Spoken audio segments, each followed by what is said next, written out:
The Boy of the 3-Year Nap by Dianne Snyder.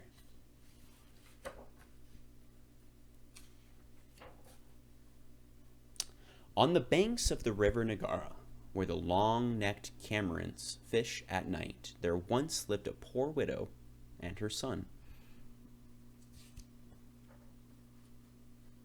All day long, the widow sewed silk kimonos for the rich ladies in town.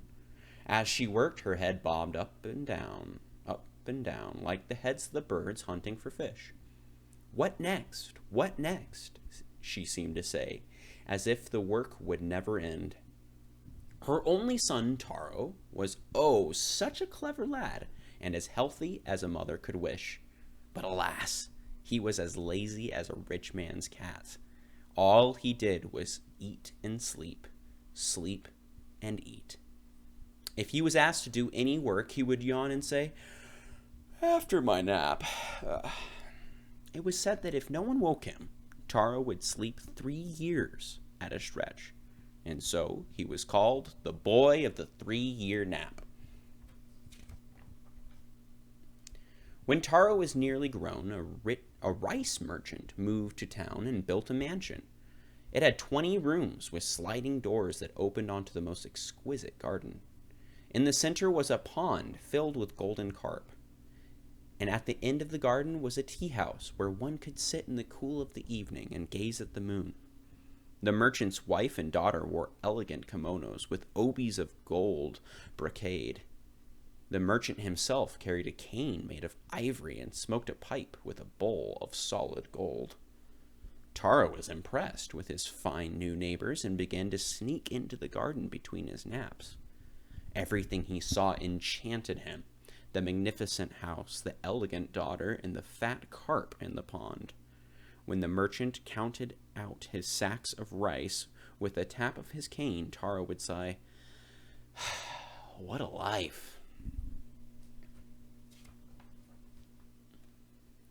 As the months passed, Taro grew even more lazy. His mother began to pester him, first in one ear, then the other. "I hear the merchant is looking for a boy to work for him," she told Taro. "What does he need a boy for?" Taro asked. "To haul rice sacks. What else?" said the mother. "Hauling rice sacks?" Taro laughed. "I pity the fool who takes that job. His back will get bent like an old man's." "How can you sit here and do nothing?" she cried. "The roof leaks like a basket. The walls are crumbling. The rice sack is empty. I don't know how we shall live. I don't know how." "Cheer up, mother. I have a plan." "How you talk. What you need is a job, not a plan." "Don't worry, but you must make me a black kimono and a hat like a priest wears." "What will you do with them?" "Oh, they're part of my plan." That's all he would say. Maybe he's planning to become a priest, Taro's mother thought. But the priest she knew got up before dawn, ate only 1 meal a day, and never took naps. Try as she might, she could not imagine her son doing that. Still, she decided to make the kimono and hat, for she did not know what else to do. The next evening, Taro put on new clothes. Then, with a piece of charcoal, he blackened his brows and drew scowl lines on his forehead and on each side of his nose. When he was done, he looked as fierce as a samurai warrior. "Taro, is it really you?" his mother cried out. "Don't be alarmed, mother," said Taro. "It's all part of my plan. Now, don't say a word of this to anyone." Before she could say more, he ran out of the house. At sundown, the merchant came out of his house for his evening walk. "Good evening, madam," he called at Taro's mother. "I suppose that lazy son of yours is still in bed." "He's a little tired tonight, sir," said the widow. "Ha! You're a soft one. What he needs is a good smack on his back and a kick on his bottom. Napping at dusk, indeed." The merchant went on his stroll until he came to a shrine by the roadside. It was the shrine of Ujigami, the patron god of the town. As he stopped to make an offering, a black figure appeared before him, scowling like a goblin. "Oh, who are you?" asked the startled merchant. "I am the Ujigami," a fierce voice bellowed. "What do you want from me? What did I do?" cowered the merchant. "It is time for your daughter to take a husband," said the Ujigami. "You must wed her at once to the fine lad who lives on your street." "What fine lad, my lord?" "The fine young man called Taro." "Taro?" The merchant rubbed his ears. "You mean the boy of the 3-year nap? That Taro?" "The same." "Oh no, there must be some mistakes." "Gods do not make mistakes." The merchant began to tremble. "Surely there must be someone else my daughter can marry. Anyone but Taro." "Not a one," growled the Ujigami. "It has been decreed, ordained, and sanctified." "Oh, my lord, grant me time to think about this. Couldn't we wait a year or two?" "Impudent mortal!" the Ujigami thundered. "How dare you bargain with me? If you delay my command, I shall turn your daughter into a cold clay pot. See if she can find a husband then." "No, no," wailed the merchant. "My child a pot? Have mercy!" Falling on his knees, the merchant beat his fists against the ground and sobbed until he was quite worn out. By then, however, the god had disappeared. Quite early the next morning, the merchant came knocking on the widow's door.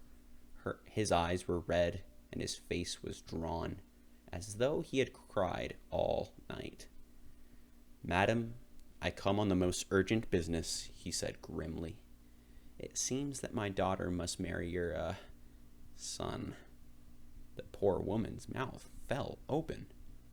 "Yes, your son," the merchant repeated. "The Ujigami appeared to me last night, and that is his command." "But the Ujigami has never appeared to anyone before," the widow exclaimed. "That was so, until last night. I'm ruined. Tell me, honorable sir, what did the god look like?" The merchant shivered. "In dress, he is like a priest, but in manner, he is more like a goblin. His face is as black as coal and as fierce as a warrior's." The widow saw at once what her son was up to. Her head began to bob up and down, like a cormorant about to dive after a fish. Still, she did not want to seem too eager. So she said to the merchant, "We are humble folk, my good sir. My Taro could never marry a lady as fine as your daughter." "Agreed," the merchant cried.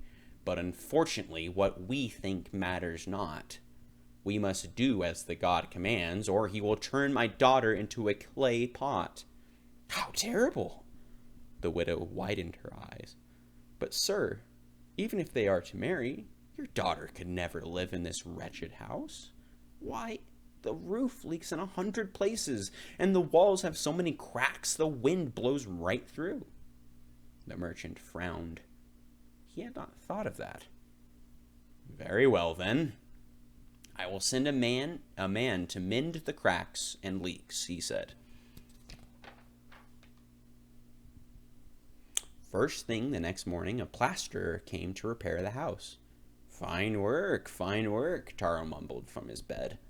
In the evening, the merchant said to the widow, "Now will you consent to the marriage?" "Alas, how can I, sir?" The widow bowed. "As you can see, our house has but one room. Your daughter would be ashamed to live in a place as small as this."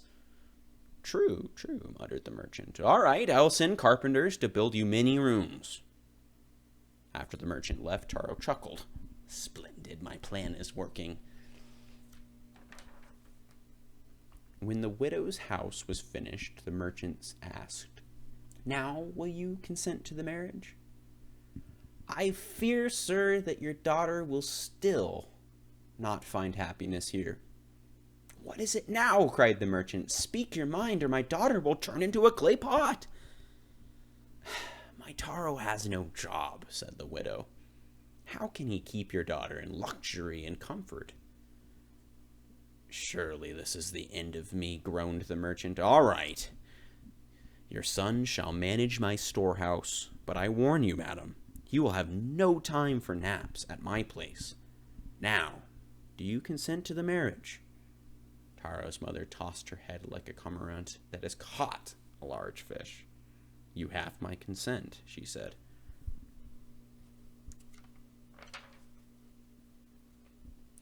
No sooner had the merchant left than the widow hurried to tell Taro the news. The merchant has made a most wonderful offer, she cried.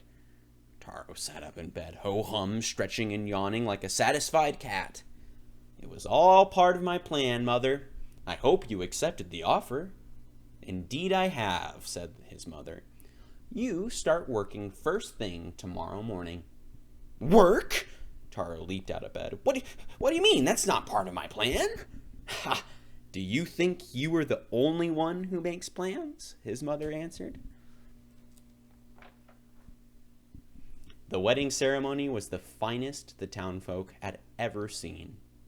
And as it turned out, the marriage is a happy one. The Ujigami must be pleased, for he has never shown himself again, and the merchant's daughter has shown no signs of turning into a pot. As for Taro, he does a good job keeping count of the rice for his father-in-law, which is no easy task.